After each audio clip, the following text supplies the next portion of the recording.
Calla lilies are a great addition to your shade garden.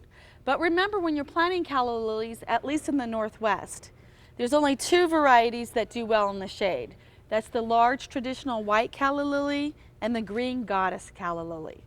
All of the short colored calla lilies need full hot sun and good drainage. They do not like the shade, will not bloom well in the shade. But if you've got a shade garden, the green Goddess and the white calla lilies are a must. My favorite calla lily of all calla lilies is the green Goddess. It's just a gnarly looking bulb. It doesn't look very fancy. It looks kind of like a piece of dirt. But when I plant it, you'll see a bullseye or leaves. You can see where the leaves were from last year. And then there's all these little eyes on the sides. Those will all grow. So you plant it in shade, but it'll do a lot of sun as well, about 3 inches deep.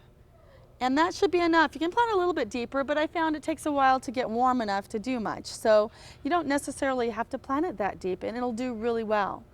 The green Goddess will grow right in a bog of water, right in your pond. But make sure that it doesn't freeze solid in the wintertime. You might lose it if it's right in the water and the water freezes solid. In the ground, I've never lost them. But if they're in a pot, bring the pot inside in the garage or at least against the eaves so it's dry for the winter. And the best part of the green Goddess is that it blooms sporadically year-round. I've had blooms at Thanksgiving, I've had blooms at Easter, I've had blooms in the middle of winter. Some years it never dies back. And the foliage is a little bit softer green, like a lime green, so it's very spectacular in your garden. And it stays about 2 or 3 feet tall, but I've seen a 15-year-old plant as tall as my Suburban. It got about 8 feet tall, but it had been watered really well and it had been there for years and years. So it's just a spectacular shade plant. If you don't have any other plants in your shade garden, get a green Goddess. She is the goddess of all plants.